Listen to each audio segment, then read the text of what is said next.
Alors je vais commencer, hein, on va pas. Vous connaissez un peu le principe, hein, Thierry, sur la chaîne, on n'a aucun tabou et on n'a pas de censure, donc vous dites ce que vous voulez, hein, il n'y a pas de restriction. Donc ce soir, les abonnés connaissent Thierry Messon, on a fait plusieurs interviews. On a une invitée supplémentaire qui est Marion Sigaud, qui s'est montrée très intéressée par le sujet et qui posera certainement des questions à Thierry Messon. On va aborder le sujet de ce qui se passe actuellement au Moyen-Orient, entre Israël et puis la Palestine. Et pour commencer, moi, je vais juste mettre le cadre. Je vais dire que si on prend la plupart des Français, les gens ne connaissent pas la réalité des différents groupes en opposition. Notamment, vous avez pour le côté arabe, musulman, le Hamas, vous avez tous les groupes palestiniens, mais ils ne sont absolument pas amis ou proches. Ils sont parfois même en opposition. Ah oui, attention, attention. Il y a une chambre d'opération commune de plusieurs groupes palestiniens qui forment un front de résistance unie. Oui, Thierry, j'ai vu votre interview, oui. Là, je ne l'ai pas vu en entier, mais je l'ai écouté, j'ai écouté une bonne première moitié avec beaucoup d'intérêt. Oui, la guerre entre les factions et la façon dont leurs ennemis tirent parti de leurs oppositions, c'est impressionnant.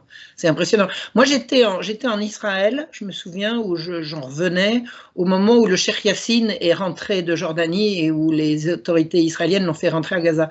Et je me souviens qu'il avait lancé un appel, il avait dit 1000 ans de paix si vous levez le blocus et que vous nous laissez circuler, et la guerre à mort si vous nous empêchez. Vous vous souvenez de ça, Thierry, ou pas? Je ne me souviens pas de cette phrase-là, mais bon, je me souviens du Cheikh Yassine et de ses prêches enflammés. Oui. Mais il avait commencé, je me souviens, il avait commencé par tendre la main en disant si vous voulez, on fait la paix tout de suite, mais bon. Thierry, je vais vous demander du coup, parce que la plupart des gens ne connaissent pas la réalité de ces différents groupes et de leurs origines et de leurs revendications, de bien expliquer les différents groupes palestiniens en jeu et ensuite de parler des groupes juifs, parce qu'eux aussi ont des idéologies parfois différentes et contradictoires. Oui, et alors que la résistance palestinienne, depuis le mois de mai, s'est progressivement unie. Bon, il y a toujours le Fatah de côté, mais les autres groupes se sont réunis. Eh bien, pendant ce temps, la classe politique israélienne s'est divisée. Et aujourd'hui, en fait, il y a presque une guerre civile en Israël. On ne voit pas ça ici, mais il y a des oppositions extrêmement fortes. Et dans le conseil de guerre, ils n'arrêtent pas de s'en prendre les uns aux autres. Moi, j'ai jamais vu quand même beaucoup. J'ai vécu beaucoup en Israël. Enfin, j'ai fait de nombreux voyages en Israël. C'était il y a longtemps. Hein. J'y ai pas mis les pieds depuis de nombreuses années maintenant. Mais enfin, pendant un certain nombre d'années, j'y étais souvent. J'ai toujours vu des tensions extrêmes entre la droite et la gauche, entre les uns et les autres, entre les partisans de la paix et les partisans de la colonisation. Moi, j'ai toujours vu quand même plus ou moins les Israéliens prêts à se mettre sur la figure plus souvent qu'à leur tour. Hein. J'ai jamais vu vraiment d'unanimité. J'ai jamais vu l'unanimité en Israël. L'union sacrée, c'est quand on reçoit son ordre de prendre les armes et de monter au front. Mais sinon, à part ça, je les ai toujours vus s'entre-déchirer sur des questions de fond. Alors, depuis quelques mois, avec le gouvernement de coalition de Benjamin Netanyahou, ces divisions se sont exacerbées, puisque je crois, oui. Il y a eu des manifestations en fait de la moitié du pays contre l'autre moitié. Oui. Moitié-moitié, c'était à peu près équivalent des deux côtés. Bon, il y a 10 jours, il y avait une petite majorité pour l'opposition à Benjamin Netanyahou. Et maintenant, je ne suis pas capable de dire qui est majoritaire, qui est minoritaire. Et personnellement, la perception que j'ai, c'est que la présence de Benjamin Netanyahou est gravement mise en cause comme elle ne l'a jamais été. Parce que moi, l'idée, c'était que vous expliquiez, par exemple, le Hamas, qu'est-ce que c'est, le Hezbollah, qu'est-ce que c'est, le Fatah, qu'est-ce que c'est, quelles sont les idéologies de ces groupes, et qu'est-ce qu'ils représentent et qu'est-ce qui les finance, et de quel jeu, ils jouent quel jeu, ces groupes-là. Alors ça, je laisse ça à Thierry. Alors, le Hamas, on dit ici qu'il est proche des frères musulmans, mais il n'est pas proche. c'est marqué sur tous ces documents, c'est la branche palestinienne de la confrérie des frères musulmans. Cette C'est un confrérie, acronyme Hamas. Hamas, c'est Harika Muslimiya, et c'est quoi le S? je ne sais pas. Et je ne parle pas l'arabe. Hein. Ah bon? Oh! Je ne parle pas l'arabe. J'aurais juré le contraire.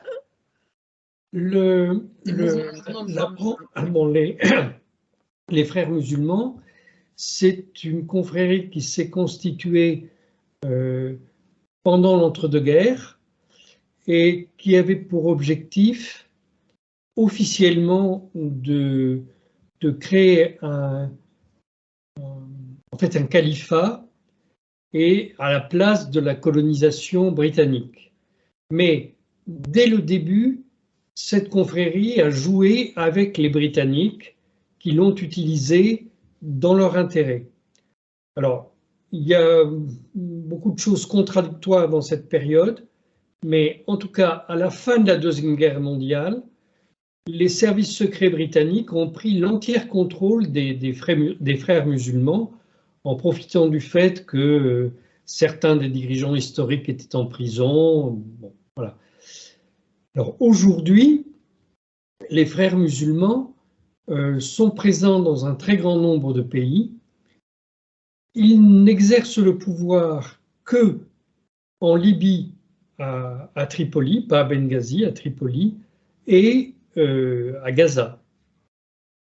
Ils sont toujours, au moins partiellement, pilotés par les Britanniques, aujourd'hui encore. Hein. Mais la direction des frères musulmans s'est scindée en deux au moment de la mort du guide suprême. Donc maintenant, il y a une branche à Londres et une branche en Turquie. Il est difficile de savoir qui tire les ficelles dans ces deux branches. Mais enfin, en tout cas, elles ont toujours toutes les deux une autorité. Mais Thierry, quand on parle du Hamas, moi, ça me fait aussi penser à Israël et aux États-Unis derrière, parce qu'il y a des financements qui viennent aussi de ces partis-là. Non, il n'y a pas que l'Angleterre. Non, alors le Hamas a sûrement, aujourd'hui encore, une partie de son financement qui vient de Grande-Bretagne, mais l'essentiel vient du Qatar. Du Qatar, d'accord. Voilà. Alors, du financement, les armes, elles viennent plutôt de la Turquie. D'accord, donc il n'y a pas de lien entre Israël ne manipulerait pas ces groupes-là à son avantage et les États-Unis non plus, d'après vous alors? Non, Israël a favorisé le Hamas à sa création pour qu'il lutte contre le Fatah de Yasser Arafat. Et il n'y a pas très longtemps, en tout cas, moi je peux témoigner qu'en 2012, j'étais en Syrie.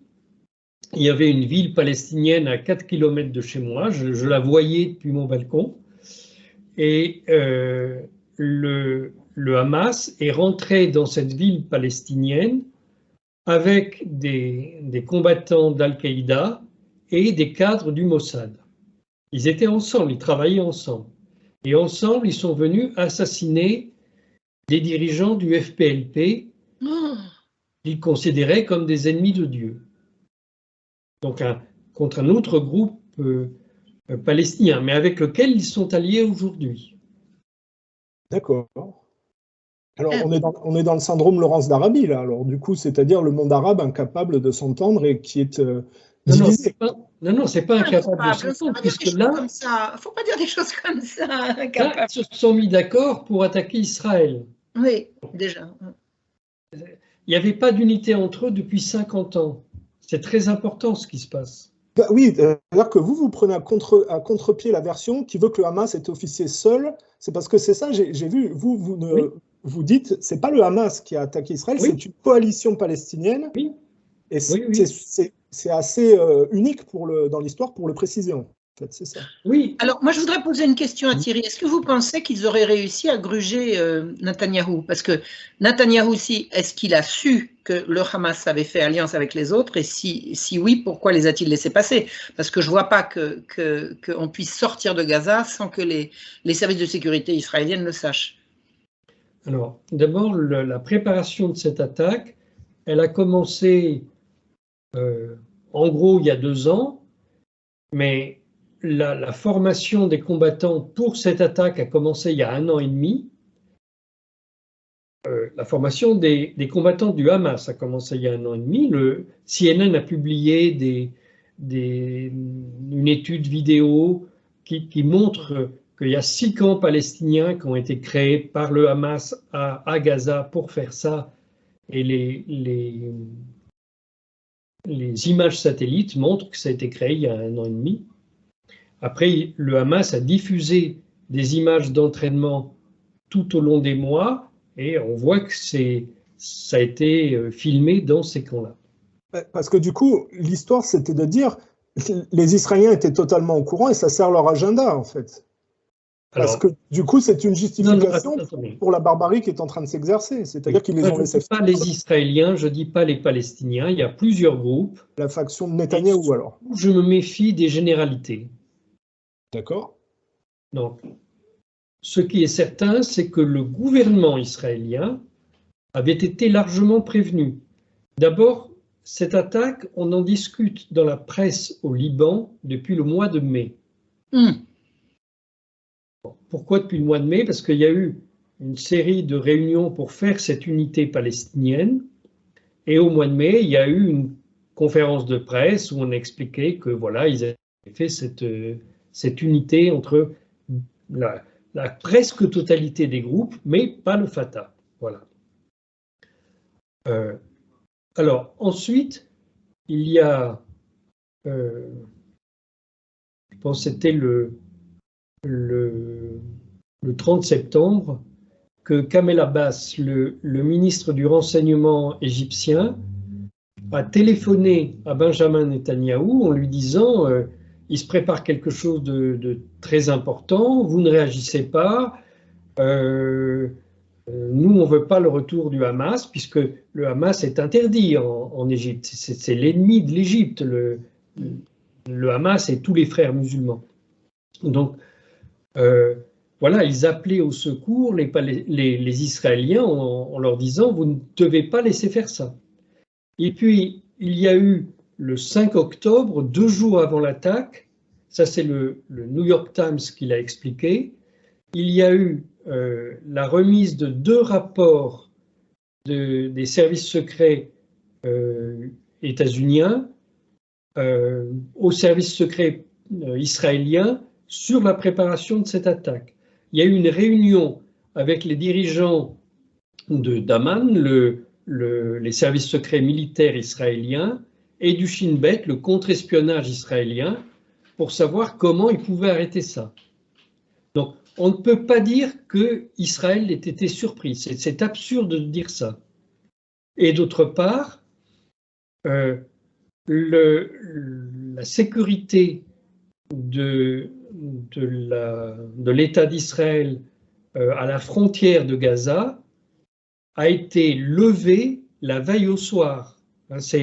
Faut comprendre quand même. Il y a une sécurité très forte à cet endroit-là, mais par exemple, quand vous avez la rave party qui a été attaquée, il n'y avait personne pour assurer la sécurité de cette rave party. C'est absolument anormal. Alors on peut dire qu'il y a une forme de complicité de la part du pouvoir, de la part de Netanyahou. Complicité de qui, je ne sais pas, mais il est évident qu'il y a des dirigeants israéliens qui ont laissé faire cette attaque. Et est-ce que vous trouvez que c'est responsable de la part de ces factions palestiniennes armées d'avoir finalement exposé les populations? Parce que ceux qui payent aujourd'hui, c'est quand même les populations qui sont bombardées. Je ne vois pas, moi, l'intérêt de cette attaque, parce que quelle est la finalité? Ils ne vont pas avoir gain de cause militairement. Finalement, ils vont encore perdre du terrain et il va y avoir encore des morts. Vous ne trouvez pas que c'est irresponsable comme comportement? Moi, je pense que d'un côté, chez les suprémacistes musulmans et de l'autre, chez les suprémacistes juifs, il n'y a qu'une idée, c'est de faire un cataclysme. D'accord. C'est-à-dire que la situation est tellement grave, enfin, ça fait 75 ans quand même. Ils en ont tellement marre qu'ils veulent aller à la confrontation. Non, non, non. Les gens qui veulent un cataclysme, ça n'a aucun rapport avec la réalité de la situation. D'accord. C'est une idéologie, ça. D'accord, c'est une idéologie. Et les perspectives, vous envisagez les conséquences? Les perspectives, d'abord, on ne sait pas ce que va faire l'armée israélienne. Le conseil de guerre n'arrête pas ils s'engueulent les uns les autres. C'est terrifiant. Dès la première réunion du conseil de guerre, donc vous savez que 7 jours après l'attaque de la résistance palestinienne, Netanyahou a accepté de faire rentrer comme ministre sans portefeuille les chefs de l'opposition dans son gouvernement. À titre de comparaison, Golda Meir, pendant la guerre des 6 jours, elle avait fait le lendemain. Lui, il lui a fallu 7 jours. Et l'ancien Premier ministre Yair Lapid avait exigé que, s'il rentre au gouvernement, les suprémacistes juifs en sortent. Mais ça n'a pas eu lieu. Netanyahou les a maintenus. Alors il a créé un conseil de guerre avec les ministres de l'opposition, mais sans les ministres suprémacistes juifs. Et dès la première réunion de ce conseil de guerre, le ministre de la Défense, le général Galland, et l'ancien chef de l'opposition devenu ministre sans portefeuille, le général Gantz, se sont affrontés très durement, au point que Netanyahou a été obligé d'appeler au secours l'ancien chef d'état-major Gabi Ashkenazi, qui est un partisan des bombardements, mais qui est un ami de Benny Gantz. Donc il l'a fait venir pour calmer le jeu, enfin si on peut dire calmer le jeu, parce qu'il était là pour obtenir qu'on commence à bombarder Gaza. Donc, vous voyez, ça se passe très mal dans le gouvernement israélien. Enfin, ils sont quand même bien tous d'accord pour continuer de bombarder ces malheureux, quand même, apparemment. Vous savez que avant l'attaque de la résistance palestinienne, Benjamin Netanyahou avait interdit que son propre ministre de la Défense rentre dans son bureau. Il avait voulu le mettre à la porte, puis il ne l'avait pas mis à la porte, finalement, il l'avait gardé comme ministre. Mais là, cette interdiction est toujours valide. Donc, vous voyez, le Premier ministre et le ministre de la Défense se haïssent. Alors, vous connaissez l'idéologie de Netanyahou, c'est quand même parmi la ligne la plus dure de l'extrême droite israélienne, il y a une vision génocidaire par rapport aux Palestiniens.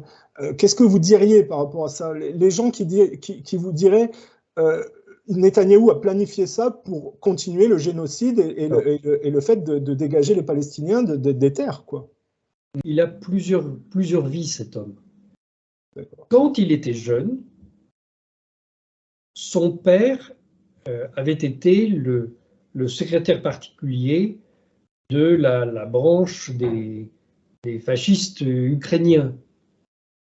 Son père, c'était Benson Netanyahou, c'est un historien comme vous, madame, mais lui, il était un adepte de Vladimir Jabotinsky, oui. Donc un Ukrainien partisan du fascisme qui, en Ukraine, a fait alliance avec Simon Petliura.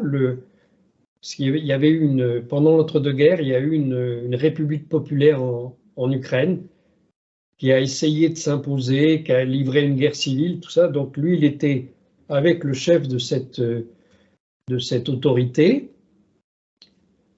et il a signé un document avec Petliura contre les soviétiques. Et après qu'il ait signé ce document, Petliura a continué à massacrer des Juifs, à faire des pogroms gigantesques. Hein. Et donc l'organisation sioniste mondiale était horrifiée et a demandé à Jabotinsky d'expliquer ce qui se passait, comment il pouvait avoir signé ça, qu'est-ce que c'était que ce truc. Jabotinsky a refusé de s'expliquer devant cette organisation dont il était administrateur. Et il a préféré démissionner de ses fonctions. Il est allé à New York, il a travaillé avec Benson Netanyahou et avec les Britanniques. Donc lui, il a été sauvé, si on veut, à la fin de la Seconde Guerre mondiale, parce qu'il s'est mis du côté britannique et pas du côté des nazis. Mais c'était un fasciste du côté des Britanniques. Donc, c'est son idéologie qui a formé Netanyahou. C'est vraiment une idéologie génocidaire, puisque son grand slogan, c'était la Palestine est une terre sans peuple pour un peuple sans terre. Donc si c'est une terre sans peuple, eh bien, il ne faut plus qu'il y ait de Palestiniens. Alors, soit on les expulse, soit on les tue, mais de toute manière, il faut les nettoyer ethniquement.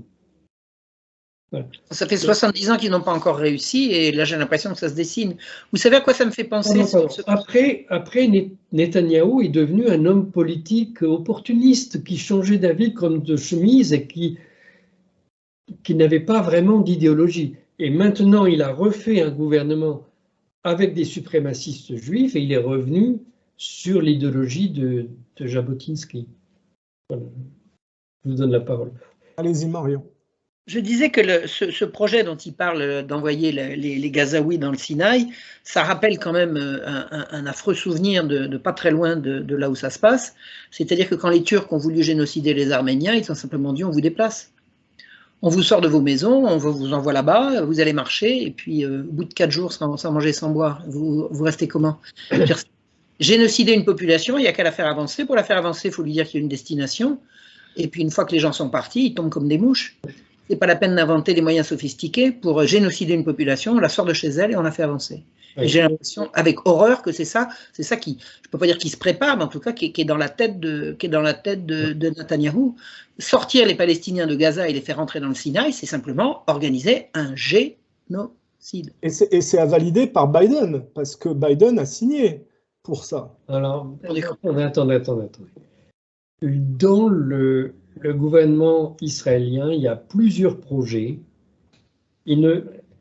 Aujourd'hui, on ne sait pas ce que leur armée va faire.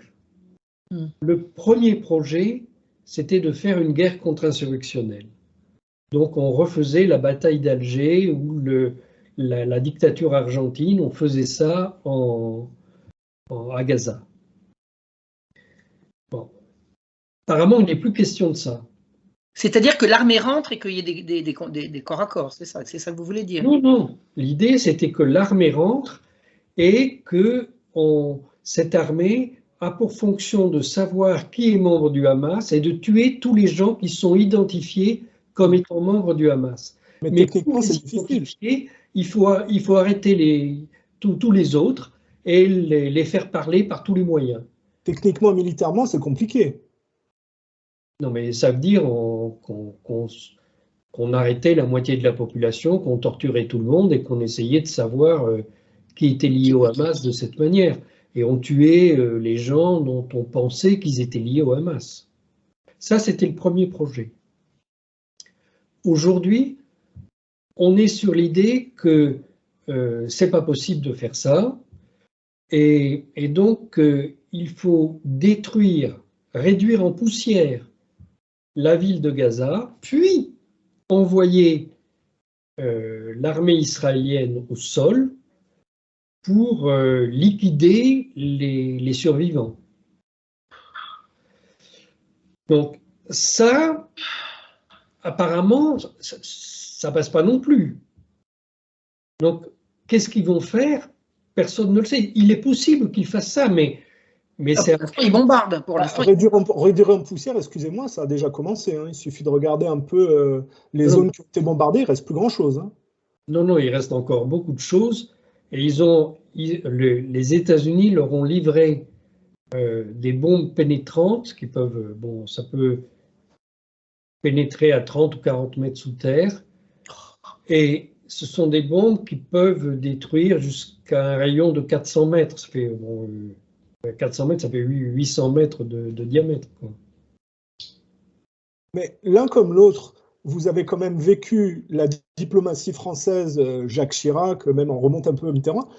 Quand vous êtes revenu en France, Thierry Meyssan, mais Marion, vous pouvez aussi témoigner là-dessus, vous n'êtes pas sidéré du tournant qu'a pris la France dans sa position pro-israélienne par rapport à un passé qui était différent quand même? C'est hallucinant, c'est hallucinant. Non, mais c'est plus la France. Moi, je n'ai pas l'impression que la France soit pro-israélienne. Je pense qu'elle est pour les États-Unis et qu'elle accepte ce qu'on lui demande de faire. Oui, mais... C'est l'époque qu'on appelle la France, si vous référez aux médias. Disons que les médias sont pro-israéliens. Oui, bien sûr. La France, vous savez, c'est qui la France? Justement, Thierry, expliquez-nous, parce qu'il y a une stratégie médiatique de faire croire à une certaine version. Est-ce que vous pouvez nous expliquer un peu c'est quoi leur stratégie et en quoi ils embrouillent les gens sur la version qu'ils donnent par rapport à la réalité? Bon, alors d'abord, dès les premières heures, alors, quand le gouvernement israélien a réagi, vous savez que pendant 5 heures, le gouvernement israélien a laissé faire, n'a pas réagi du tout. Qu'on a laissé tuer les gens dans les rues. On n'a protégé personne. Hein. Ce gouvernement ne protège pas ses citoyens. Donc, quand ils ont commencé à réagir, on a dit cette attaque n'est pas faite par la résistance palestinienne, mais par le seul Hamas. Alors, évidemment, le Hamas, c'est assez repoussant quand vous connaissez ces gens-là. Mais tout le monde a embrayé sur le fait que le Hamas, c'était comme Al-Qaïda et Daesh. Ce qui est vrai, hein, puisque Al-Qaïda et Daesh, ce sont des milices issues des frères musulmans. Ils ont la même idéologie. Et Oussama Ben Laden a été formé par les frères musulmans, tous les califes de Daesh ont été formés par les frères musulmans, etc. Mais les Palestiniens qui adhèrent au Hamas ne sont pas nécessairement membres des frères musulmans. Et simplement, ils n'ont pas tellement de choix. S'ils veulent défendre leur pays, il faut bien qu'ils soient dans un groupe ou dans un autre. Hein? Donc, on commence par ce mensonge en vous disant les attaquants sont tous des gens très méchants. Ça se fait en filtrant l'information. Moi, je n'arrive pas à comprendre comment la presse a pu mentir à ce point. Moi, j'ai mis 4 jours avant d'être certain qu'ils disaient des salades. Parce que vous n'avez pas l'habitude, Thierry, c'est pas possible. On sait qu'ils mentent tout le temps. Mais... Vous croyez qu'il y a encore des journalistes en France? Bon. Ensuite, il y a des autorités. Moi, je ne sais pas qui fait ça, si c'est Israël ou si c'est l'OTAN, mais il y a des groupes qui diffusent des fausses nouvelles pour charger la barque.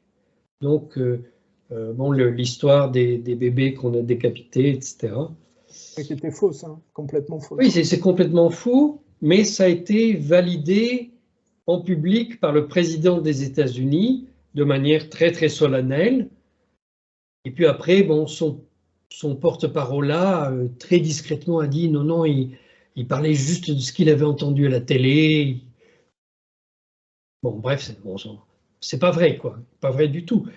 Et par contre, quand on essaie de savoir ce que raconte la presse arabe, elle donne des témoignages israéliens qui disent que les assaillants se sont comportés de manière très respectueuse. On n'a pas cherché à brutaliser les gens et à les... J'ai vu un témoignage comme ça. À les violer.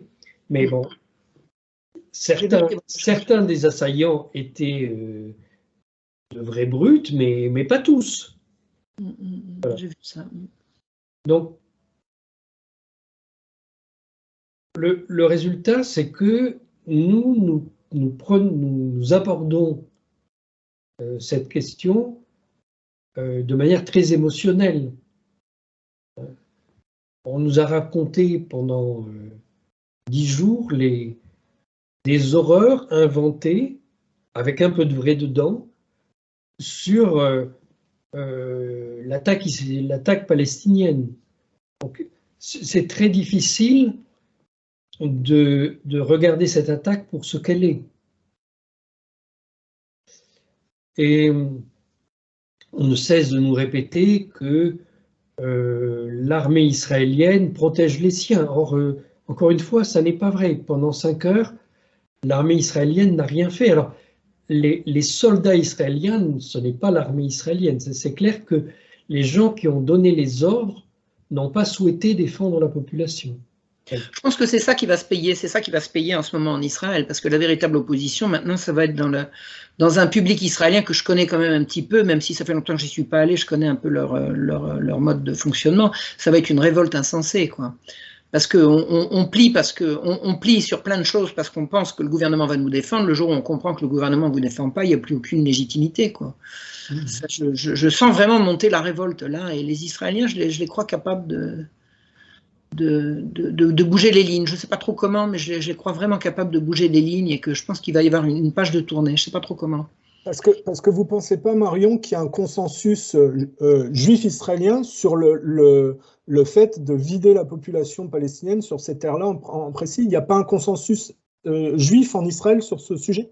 Non, ce n'est pas un consensus, c'est une espèce de rêve qu'ils ont eu il y a longtemps qu'un jour les Palestiniens disparaîtraient. Ils ont quand même compris qu'ils ne disparaîtraient pas, qu'ils sont là.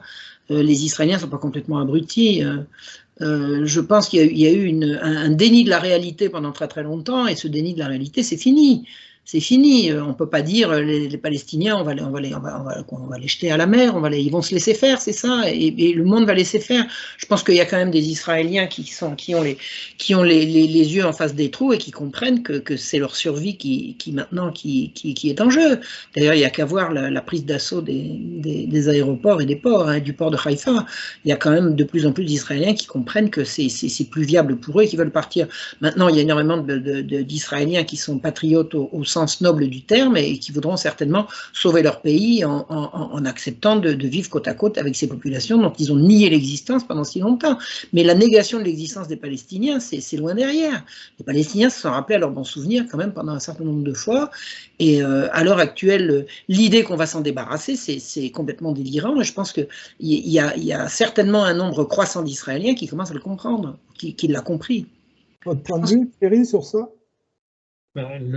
Je disais au début que la moitié du peuple israélien a défilé pendant des mois, là, juste là, contre le projet des suprémacistes juifs. Cette moitié d'Israéliens réclament la paix avec les Palestiniens. Et tout le monde sait comment on peut faire la paix. Oui. Et justement, ce qui s'est passé, si ça avait été... la faction dont vous parlez, avec ce qui s'est passé, ne risque pas d'adhérer à cette planification, notamment d'un projet d'Israël du Nil à l'Euphrate? Mais c'est du délire. Je crois on est quand même en train de voir ce plan se dessiner au niveau de l'éviction des Palestiniens, je veux dire... Mais c'est pas parce qu'ils ont envie de le faire qu'ils vont réussir. Ah ouais, mais techniquement, on est quand même en train de voir de plus en plus de morts palestiniens, des destructions massives. Là où ça a été détruit là en ce moment, ils ne vont pas pouvoir revenir. Je veux dire, vous ne croyez pas que c'est l'application de ce plan? C'est la tentative, mais je ne pense pas que ce soit possible. Israël de la Méditerranée à l'Euphrate, mais attendez, ils vont faire comment? Non, mais ça n'a pas de sens. Ça n'a pas de sens. Et les populations qui sont là, elles vont faire quoi? Elles vont dire prenez à la place, je vous en prie. Non, mais attendez. Les Palestiniens ont continué de faire plus d'enfants que les Israéliens. Hein. Vous savez, moi, quand j'étais à Gaza la dernière fois, on disait 1 million. Aujourd'hui, on dit 2,2 millions. Palestiniens. Donc, Thierry, vous non plus, vous ne croyez pas à ce plan? Vous croyez que ce n'est pas ça qui est en train de se mettre en place? Ah non, mais qu'ils essayent de le mettre en place, c'est une chose, qu'ils y réussissent, c'en est une deuxième. Voilà, oui. D'accord. Et parce que le gros problème, c'est que, vous voyez, la communauté internationale est quand même beaucoup en appui d'Israël. Non, pas du tout. Qui ça? Les États-Unis. Les mêmes, hein? Oui, absolument, mais ceux qui ont... toujours les mêmes, mais qui sont de plus en plus isolés, de plus en plus... Alors, il y a eu, il y a 2 ou 3 jours, une réunion à huis clos au Conseil de sécurité des Nations Unies. La Russie a présenté un projet de résolution pour un cessez-le-feu humanitaire immédiat. Et ça a été rejeté par la France, notamment. Oui, la France a mis son veto. Absolument. Son veto. Nous n'avions pas utilisé de veto depuis 1976. Parce que les Russes ont refusé de condamner le Hamas. Enfin, c'est une posture anti-russe. C'est une blague, ça, c'est une blague. Quand vous faites un cessez-le-feu humanitaire dans n'importe quel conflit, c'est la base du droit humanitaire. Depuis Henri Dunant, la bataille de Solferino et la création de la Croix-Rouge. Quand on fait une action humanitaire, on ne prend pas parti. Surtout, on ne prend pas parti. Donc la diplomatie russe est à un niveau bien supérieur aux diplomaties anglaises, américaines et françaises qui ont voté. Il n'y a plus de diplomatie française, on est des clowns là. On ne représente plus rien avec les... La honte, effectivement. C'est la honte, absolument. Non, mais c'est la honte, c'est pas la France, quoi. Je veux dire, c'est une honte, c'est une honte. C'est ces gens qui nous dirigent, là, qui ne sont... Enfin bon, j'espère que le supplice va bientôt s'achever, mais il n'y a plus de diplomatie française, on ne pèse plus rien. Qu'est-ce que c'est que cette clownerie? On peut articuler, parce que c'est une intention américaine de détruire la diplomatie française en passant par des agents comme Macron qui leur sont dédiés, parce que ça fait un moment que c'est fait, hein. Ça fait un moment que c'est fait. La décision politique de Macron de détruire la diplomatie française, c'est-à-dire de supprimer les diplomates. Moi,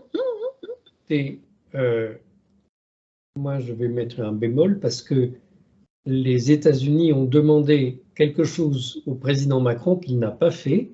Ils lui ont demandé d'aller en Israël. Il ne l'a pas fait. Il n'a pas pensé. À quelle fin? À des fins de médiation? Rishi Sunak, le Premier ministre britannique, est actuellement à Tel Aviv, mais Emmanuel Macron n'y est pas. À votre avis, pourquoi il n'y est pas? Parce qu'il y a des limites à la... Enfin, il prend des camouflets partout. Dès qu'il ouvre la bouche, il prend un pan sur le bec. Non, mais c'est pas ça quand même. On lui demande d'aller soutenir la préparation d'un crime de masse. Bon, quand même, il n'y va pas, non. Il n'y va pas. Je pensais justement que si on avait un qui était assez nul pour le faire, c'était bien Macron, hein, ou Trudeau, hein, parce que franchement, ils ont le profil. Écoutez, moi je peux vous dire que Emmanuel Macron est, à mon sens, un très mauvais président, mais c'est pas un assassin. Voilà. Oui, parce que vous avez connu des tentatives d'assassinat sous Sarkozy et François Hollande, donc oui. Effectivement, vous savez de quoi vous parlez.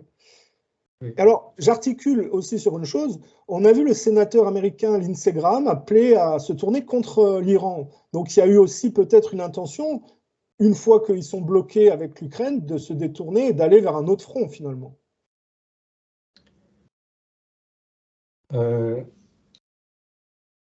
Il y a deux manières d'expliquer ce qui se passe d'un point de vue de la propagande.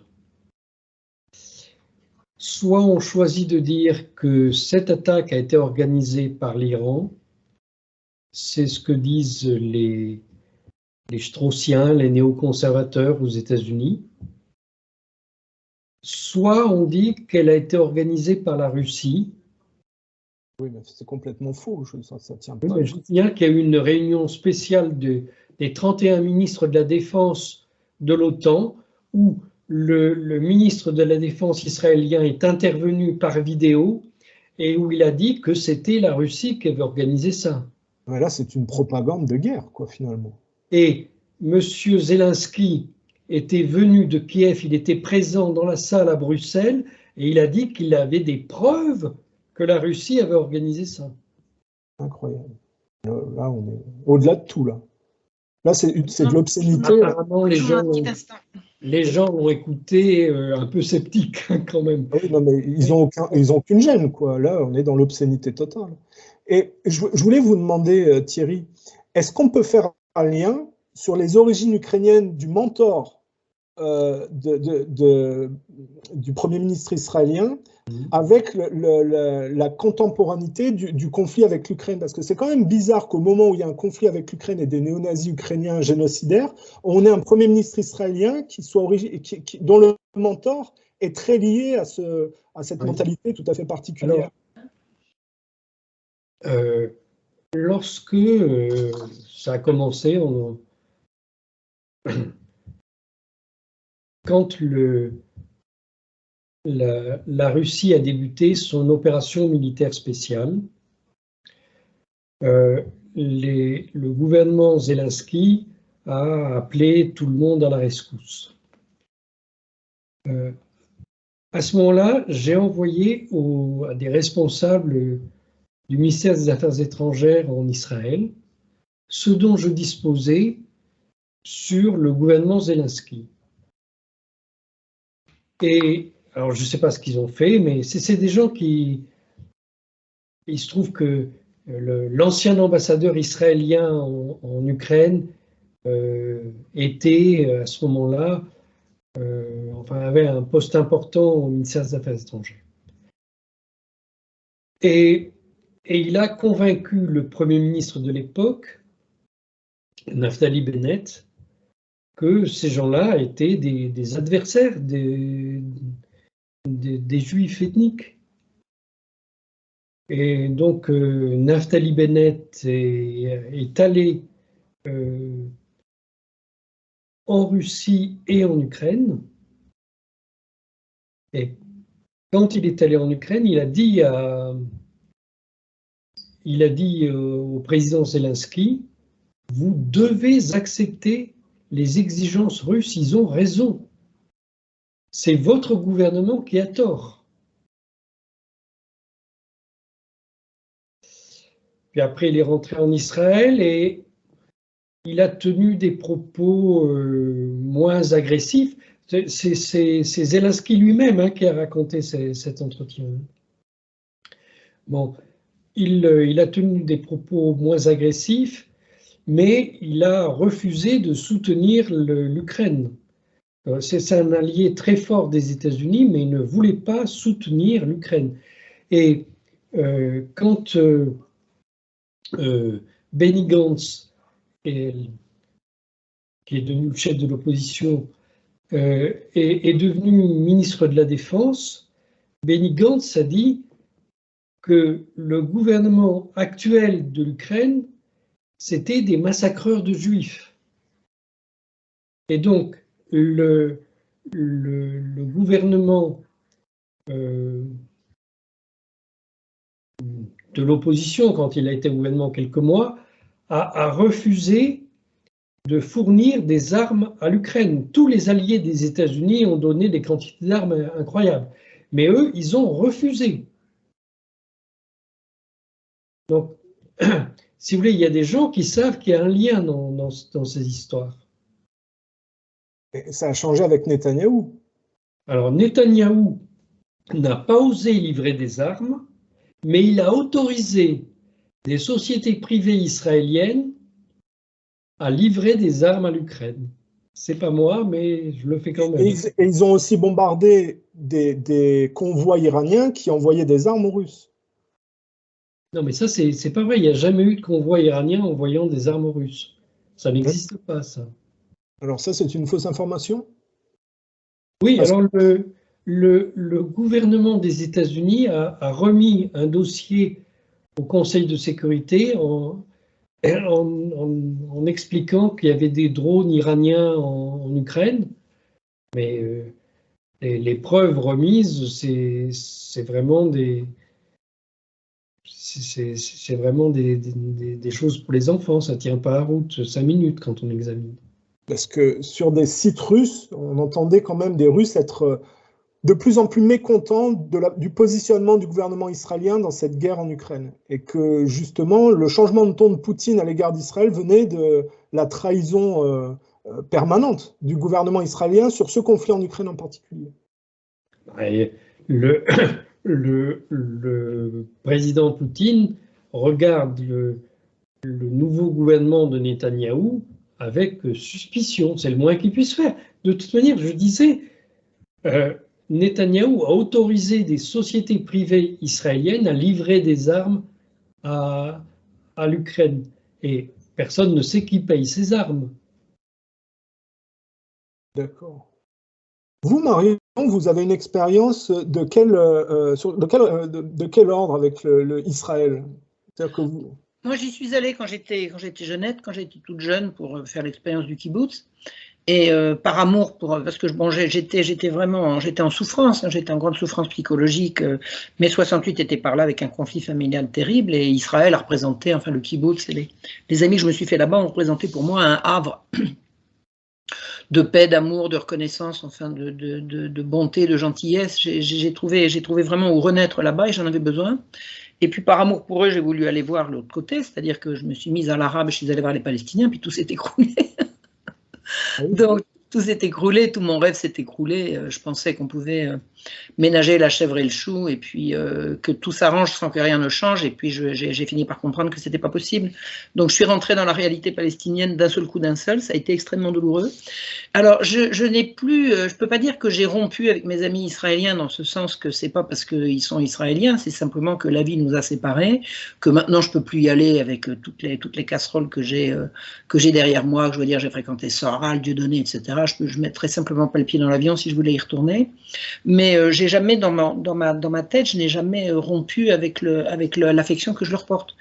Je suis très certainement opposante au sionisme comme idéologie, comme politique, comme tous les crimes qui sont commis au nom du sionisme. Je n'ai absolument rien contre les populations qui se débattent là-dessous. C'est clair. C'est clair. J'ai une partie de mon cœur qui est restée là-bas. Et si je suis très très pro-palestinienne, je ne veux pas de mal à ceux qui ont été mes amis là-bas et à qui je souhaite de s'en sortir. Chaque fois que je sens un frémissement de prise de conscience collective, je suis contente pour eux. Maintenant, je pense qu'ils vont payer très cher leur aveuglement de toutes ces dernières années. Je pense qu'ils vont payer très cher. Les Palestiniens payent pour le moment, et je pense que les Israéliens vont payer demain. Mais j'espère en leur réveil, en leur conscience, quoi. Il y a eu plusieurs sursauts déjà. Mais je n'ai plus du tout de relation avec eux. C'est de l'ordre du souvenir maintenant. D'accord. Thierry, vous... Par contre, j'ai encore des relations avec certains Palestiniens. Actuellement? Oui. C'est-à-dire, oui, par l'intermédiaire, oui, j'ai encore quelques liens, notamment à Gaza, et c'est insoutenable. Donc vous avez accès à des informations Non, à des petits coucous amicaux, J'ai un peu connu Gaza. Vous savez, j'ai été assez amie pendant plusieurs années avec un monsieur qui s'appelait Fatri Arafat. C'était le petit frère du président, qui m'a vraiment ouvert Gaza à différentes reprises, qui m'a montré énormément de choses, qui m'a montré le travail qu'il faisait en direction des handicapés, j'ai eu des expériences extrêmement chaleureuses à Gaza. J'y suis allée plusieurs fois pour y séjourner plusieurs jours, plusieurs jours à chaque fois, et mon cœur saigne là. Qu'est-ce que vous diriez du peuple gazaoui? J'arrive pas à comprendre comment ils font pour survivre. J'arrive pas à comprendre comment ils font, et ils continuent. C'est d'une dignité, Non, mais c'est insoutenable ce qu'on leur fait subir. C'est insoutenable. C'est insupportable. Thierry, de votre côté. J'arrive pas à supporter cette idée-là, quoi. Thierry, de votre côté, votre expérience avec Israël et avec le peuple gazaoui, qu'est-ce que vous diriez? Et moi, j'ai dû affronter des tueurs d'un groupe et de l'autre. Alors, Allez, deux fois, d'accord. Okay. Racontez, Thierry, de toute façon, on a l'habitude, parce que... Non, mais j'ai eu une expérience difficile à la fois du Hamas et du Mossad. Parce qu'on se rappelle que quand vous étiez en Syrie, vous parliez des groupes djihadistes qui ciblaient votre résidence en la bombardant, avec des ordres occidentaux d'ailleurs, si je me souviens bien, sous couverts occidentaux. Allez-y, dites-nous. C'est une autre histoire. Si je commence comme ça, j'en ai pour des heures. Ouais. Non, ce que je veux dire, c'est que mon expérience, c'est que les dirigeants, aussi bien du côté palestinien que du côté israélien, sont capables du pire, mais vraiment du pire. Alors par contre, les les Palestiniens que je connais, je ne connais pas le peuple israélien en fait. Je connais des Israéliens ici, mais je n'ai jamais été en Israël. Mais bon, ma famille a joué un rôle dans l'histoire d'Israël, tout ça, mais moi, je ne connais pas ça. Alors, tous ces gens me paraissent tous très, très sympathiques, mais je ne comprends pas comment ils peuvent obéir aux dirigeants qu'ils ont. Alors, du côté palestinien, c'est compréhensible parce que on a assassiné successivement tous les gens qui valaient la peine et qui pouvaient sauver la situation. Mais du côté israélien, on n'a assassiné personne, hein, enfin pas grand monde. Et donc, je ne sais pas où sont passés des gens capables de faire la paix. Si vous voulez, il n'y a pas de Nelson Mandela et de Édouard Leclerc, quoi. L'État d'Israël a systématiquement assassiné les Palestiniens pacifiques au profit de la violence pour justifier certainement de progresser. Oui. On est bien d'accord. Et le résultat, on le voit là. On le voit aujourd'hui, d'accord. Moi, l'expérience que j'en ai en Israël, c'est que dès qu'il y a une espèce de chape de plomb au niveau des médias, au niveau le discours ambiant interdit toute dérive vers quelque chose qui ne serait pas la doxa. J'ai été témoin à différentes reprises de gens qui sortent le discours et puis c'est salaud d'arabe, etc., etc. Puis quand on gratte un tout petit peu, qu'il n'y a pas de témoin autour, ils se lâchent, ils ont les larmes aux yeux, ils disent mais quand on était au Maroc, on arrivait à vivre ensemble, pourquoi on n'y arriverait pas ici, etc. J'ai l'impression qu'il y a une espèce de machine de propagande qui passe par la télévision, qui passe par la radio, qui passe par même la surveillance les uns sur les autres, qui fait que toute parole qui va aller ailleurs que dans la direction de ce que veut le pouvoir est systématiquement tue, quoi. Il n'y a pas de possibilité d'expression d'autre chose. Et j'en ai fait l'expérience moi-même parce que comme quand j'étais là-bas, j'avais une petite voiture de location et dans le huis clos, vous savez, je prenais systématiquement des autostoppeurs, arabes ou juifs, je voyais quelqu'un sur le bord de la route, je prenais systématiquement et dans le huis clos de ma voiture, je réussissais en les provoquant un petit peu à leur faire dire exactement l'inverse de ce que dit la doxa. C'est pour ça que pendant un temps j'ai eu un espoir. Je me suis dit mais le jour où quelqu'un va se lever pour renverser la table, ces gens-là seront prêts à prendre le bon parti. Maintenant, quelqu'un qui va se lever, on ne le voit pas. Mais ce que je me permets d'espérer, c'est que la trahison de ce gouvernement qui a laissé des assaillants attaquer des kibboutz, enfin cette rêve partie, et puis surtout les kibboutz sans réagir, ça peut faire basculer un certain nombre de gens qui ne disaient pas et puis qui vont se lâcher, quoi. C'est un petit peu l'espoir que j'en ai. Que des gens qui étaient disons plutôt passifs, plutôt suivistes, là trop c'est trop, quoi. Trop c'est trop. C'est un petit peu, comme vous me disiez qu'il y a une moitié qui est pour, une moitié qui est contre, j'ai l'impression que c'était juste avant et que maintenant la moitié qui est pour, elle est passée aux trois quarts. Enfin, trois quarts, je ne connais pas les chiffres, mais elle a certainement dû grandir. Elle a certainement dû grandir. On sacrifie tout en Israël à la sécurité. Si la sécurité n'est pas assurée, on va sacrifier quoi, pourquoi? Et Thierry, je voulais aussi vous poser une question parce que d'accord, alors là j'ai bien compris le point de vue de Marion Sigaud, mais dans cette affaire-là, il y a quand même un personnage qui joue souvent un double jeu et qui est très difficile à lire, et que vous connaissez bien puisqu'on en parle souvent, c'est Erdogan. Erdogan a un jeu qui est assez compliqué à lire en fait, c'est pas évident ce qu'il fait. Est-ce que vous pouvez nous parler un peu d'Erdogan? Alors, d'abord, Erdogan lui-même a un passé de terroriste.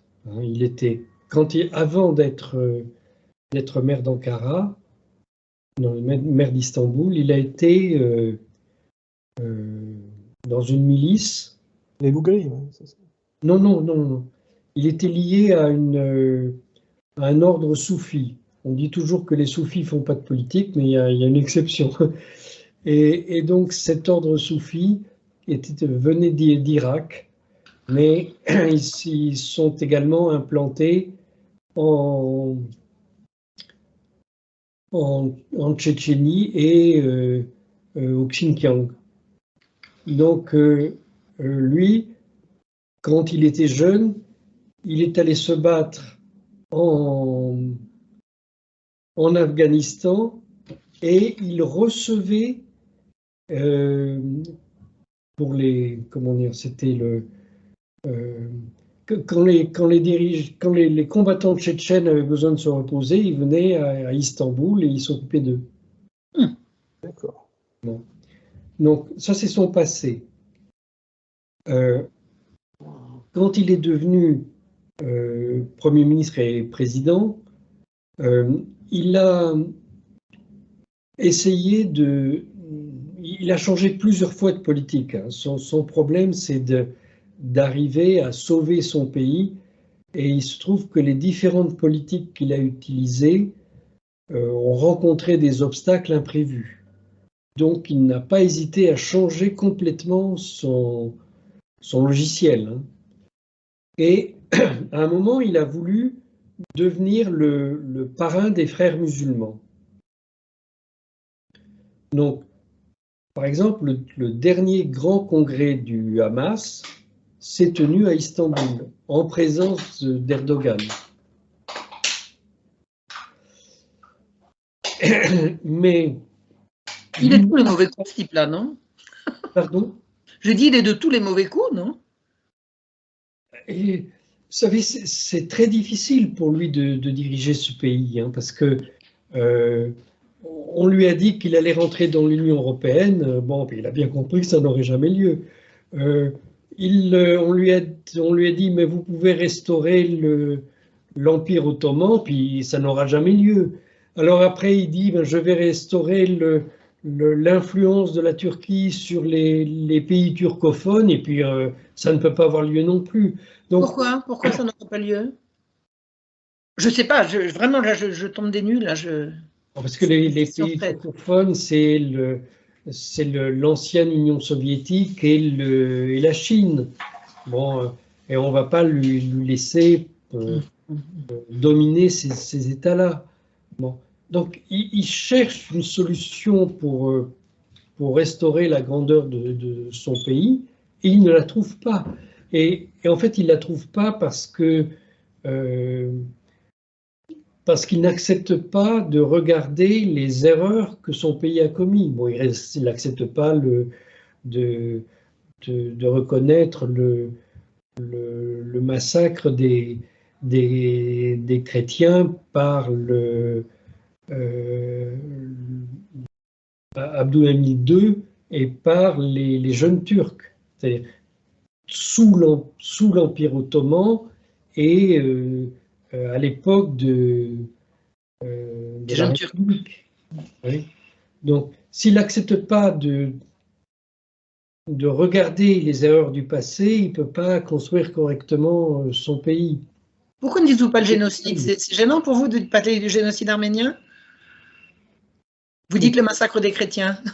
Oui, je dis le massacre des chrétiens parce que les Grecs pontiques ont été massacrés de la même manière. Exact. C'était pas contre les Arméniens, c'était contre les chrétiens. Parce qu'il y avait l'idéologie de faire une Turquie sur une base sunnite et surtout pas chrétienne. Voilà. Mais moi, si vous me permettez, je vous trouve quand même très, très gentil avec Erdogan, parce qu'il a financé des terroristes en parallèle avec Israël contre la Syrie. Il a fait abattre un avion russe de manière tout à fait lâche. Il y a un comportement extrêmement violent et ambigu chez la Turquie qui ne date pas d'hier. Vous disiez, on parlait des loups gris, mais il a bien fait partie des loups gris, Erdogan. Alors, Erdogan est quelqu'un de violent. La culture turque est une culture violente. Vous avez vécu en Turquie? Non, je n'ai pas vécu en Turquie, mais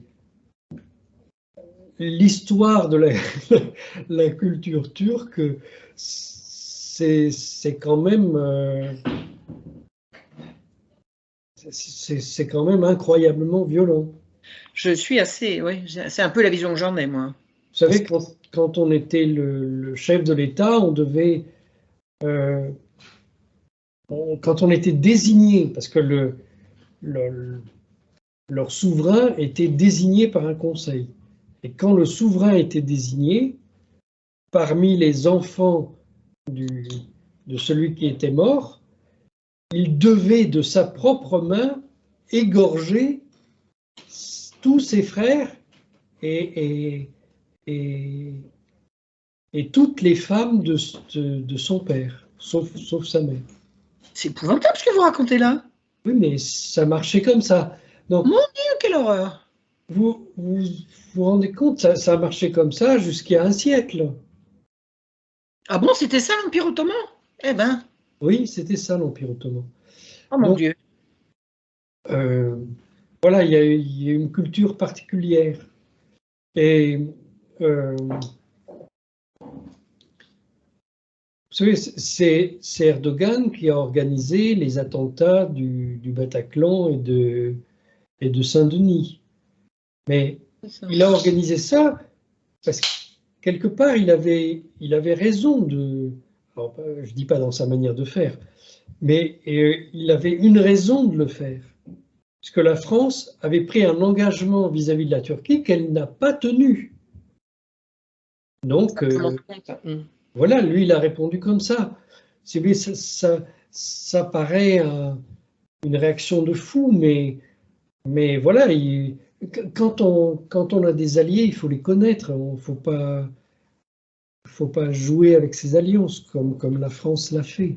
De toute façon, faut pas trahir sa parole. Je veux dire, un homme d'honneur a une parole. Quand on dit quelque chose, on le fait. C'est la moindre des choses. Les Turcs ne trahissent pas leur parole. Contre les Russes, excusez-moi, ils n'ont pas été quand même très francs. L'assassinat du diplomate russe en plein direct par un ancien garde du corps d'Erdogan, je veux dire, c'est obscène. Hein, c'est obscène, mais les Russes ont acquis la conviction que ce n'est pas Erdogan qui a organisé ça. Ah. D'accord. Alors qu'ils ont aussi la conviction que c'est bien Erdogan qui a autorisé la destruction de leur avion. De leur avion, oui, bien sûr. Parce que, moi, vous voyez, on dit Erdogan, il a souvent des sorties contre Israël qui sont beaucoup plus véhémentes que par rapport à d'autres responsables. Oui. Moi, en fouillant, je me rends compte qu'il a une politique qui est, quand on regarde dans la finalité, qui est souvent en faveur d'Israël dans les faits. Et je trouve qu'il a une ambiguïté. Alors, les Américains ont essayé de l'assassiner, c'est bien connu, mais il a fait une politique pro-américaine et il joue sur tous les tableaux. C'est pour ça que c'est difficile de lire. Il joue sur tous les tableaux parce qu'il n'y a aucun endroit où il est à l'aise. C'était un voyou. Boris et Thierry, je vous laisse continuer de discuter sur la Turquie. Oui. Je vais dire un petit coucou à Thierry que je suis contente d'avoir rencontré ce soir. Merci Boris. Une pensée pour les Gazaouis, vraiment. Là, c'est que Dieu les sauve, que Dieu les garde. Bonsoir Thierry, bonsoir Boris, je vous abandonne. Merci de nous avoir accompagnés Marion. Au revoir. Au revoir, passez une bonne soirée.